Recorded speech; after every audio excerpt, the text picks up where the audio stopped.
আমার বউ আমার সাথে সব সময় ফেসবুকে কথা বলতো, কিছু দরকার হলেও ফোনটা বের করে অনলাইনে গিয়ে বলতো। একদিন অফিসে বসে বউয়ের সাথে চ্যাট করছি, তখন আমি বললাম হাই বউ। বউ বললেন কি, আমি বুয়া।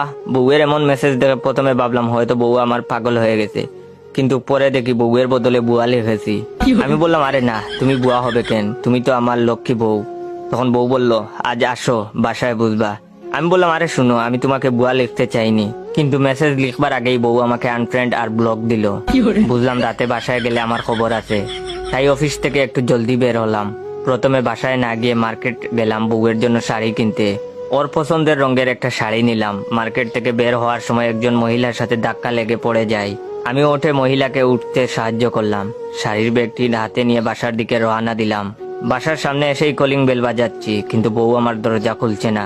দরজা খুলছে না দেখে আমি ফোন দিলাম, কিন্তু ফোনটা ও ধরছে না। পরে ইমোজে কল দিলাম, এবার কলটি রিসিভ না করেই কেটে দিল। পরক্ষণে বউ মেসেজ দিল কি হয়েছে। আমি বললাম আরে দরজাটা খুলো। বউ বলল দরজা খুলাই। আমি ভিতরে গেলাম, কিন্তু বউকে দেখতে পাচ্ছি না, তাই আবার মেসেজ করলাম কি হয়েছে কথা বলবে না, প্লিজ এবার ক্ষমা করে দেও বউ। কিন্তু এবারও লক্ষ্য করলাম যে এবার বউ না লিখে বুয়া লিখেছি। তখন বউ রেগে গিয়ে বলল ভালো ভালো ঘর থেকে বের হ। আমি এবার মেসেজ না লিখে ওর সাথে কথা বলতে লাগলাম। তখন আমি বললাম কি হয়েছে, এমন করছো কেন। বউ বলল কেন জানো না, বাচ্চা সাজো। আমি বললাম অনেক হয়েছে, এবার কি পায়ে ধরে ক্ষমা চাইবো। আর রাগ কমিয়ে দেখো কি এনেছি তোমার জন্য। বউ আর চোখে তাকিয়ে যেই দেখলো আমার হাতে একটি ব্যাগ, তখন আমাকে জড়িয়ে ধরে কত না আদর করলো। কিন্তু এই আদর বেশিক্ষণ স্থায়ী রইল না, গালে আদরের বদলে একটা থাপ্পড় পড়লো। আমি এবার রাগান্বিত হয়ে বললাম তুমি আমাকে থাপ্পড় মারলে কেন। তখন বউ বললো এটারই যোগ্য তুমি। আমি বললাম কেন তা তো বলো। তখন বউ বলল শার্টে লিপস্টিকের দাগ লাগলো কিভাবে। আমি শার্টের লিপস্টিকের দাগ দেখে ছোটখাটো একটা চিৎকার দিলাম। বউ বলল কি, কার সাথে ছিলে তুমি। আমি বললাম হয়তো তোমার। বউ বলল চুপ হারামজাদা, মিথ্যা বলবি না, আমি এই কালারের লিপস্টিক দেই না।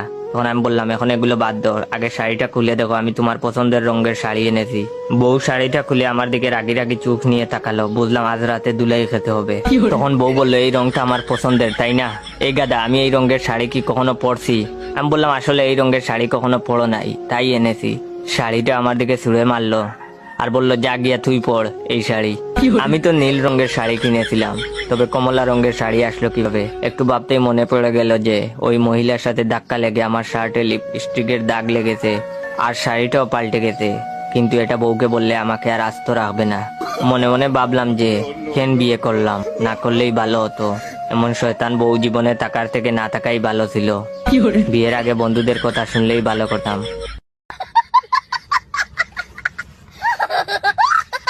আমার বউ আমার সাথে সব সময় ফেসবুকে কথা বলতো, কিছু দরকার হলেও ফোনটা